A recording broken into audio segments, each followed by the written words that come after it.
Hello mga kabeshi ko! Welcome to my vlog! So for today's video ay dahil nga po walang pasok ay napag-isipan po ng aking ina at papa na magsimba at mamasyal na din po. Matagal na nga din po palang gusto ng aking ina at papa na magsimba sa kamay ni Jesus. May mga pasok laang po talaga ng mga nakaraang araw. Ngayon ho ay kailangan naman ho nating i-enjoy ang ating sarili. Hindi po yung lagi na lang pong nasa bahay. Siyempre po kailangan din po nating mag-explore. Mag-relax-relax. Huwag muna po nating isipin ang mga problema natin. Sa totoo lang po, kalayo din po ng biyahe papuntang kamay ni Jesus. Yung pagkarating ho ay mga sabog huy, joke lang po. So ayan, nandito na po kami. At ayan si kabeshi nyo, bumaba na at ready na yan. Yan namang si Liit na si Carol. Abay, talagang nakasalamin pa maisama ko nga laan din ho, kagaganda ho ng mga bulaklak parang gusto ko ho iuwi. Uy, wag naman. At iyan binebenta. Siyempre, tayo tatawid na diyan. Kita nyo naman ho si Longhair, kung pagkakasigla. Siyempre, ang aking napakabait na ina.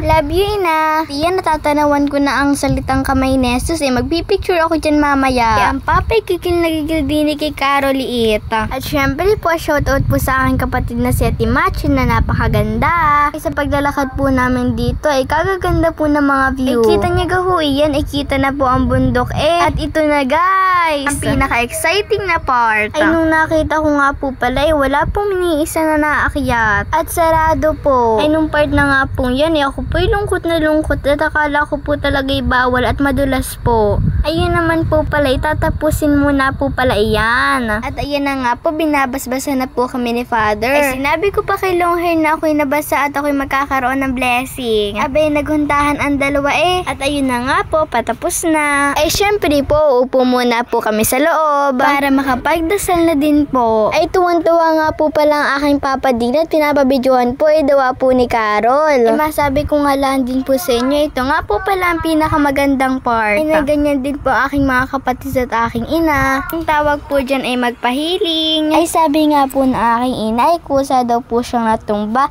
at ramdam daw po niya ang presensya ng Panginoon. At ayan po, uwi na po kami. Uy, joke lang po. Anong bilis naman? Shoutout muna po kay Ate Casey. Anong pagkakaganda naman? Kaya si kabeshi, nagtry naman din ni mag-slide. Kabeshi, kay magpaus-us na diyan. Huwag ka nang matakot. Iyon na nga. Tuwang-tuwa happy yarn. At ang sunod naman po sa akin ay si Carol. Tuwang-tuwa nga po kami diyan. At hindi po siya makaus-us ng ayos. Nakabuka ka po sayang-saya naman po siya. Anong pagkakakyut? At syempre po, sa lahat po ng lugar hindi po mawawala ang katakawan ni kabeshi at ni Longhair nyo. Syempre naman, pagod na kaya kakain muna. At ayan nga po, tigi-tigisa po kami. At bumili din po kami ng tubig. Ayan na si kabeshi nyo, parang tulala. At ayan po si Longhair nyo, kakain na po siya. Kasarap nga po pala talaga niyan. At ayan po, first bite. At pagkatapos naman po ni Longhair, ako naman po. Katagal naman po ni kabeshi nyo magbukas.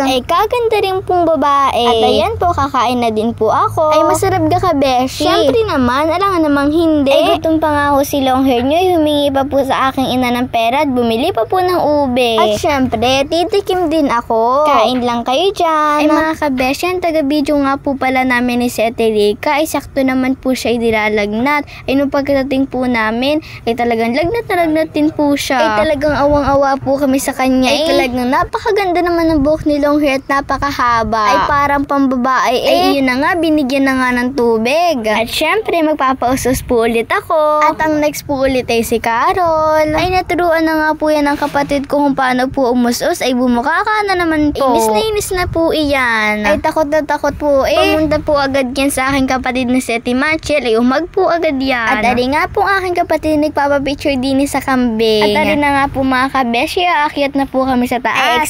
Excited na po ako. Nagkukwentuhan pa nga po kami din ni Longhair. At mataas-taas pa po ang aming lalakadin. Pag yung pababa nga po ay mabilis na lang po. Kasi po pag-aakyat pa lang po sa taas. Ay kada stage nga po ay nagpipicture po kami. Ay bawat picture nga po pala namin ay palala po kami ng palala. Uy, joke lang po.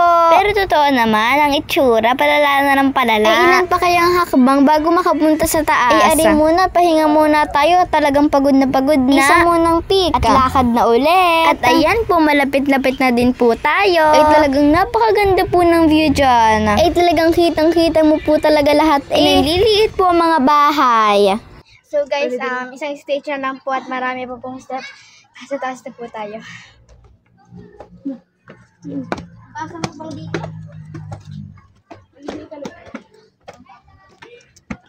Meron pa po pala. Uy, maliit na ulit yung mga bahay.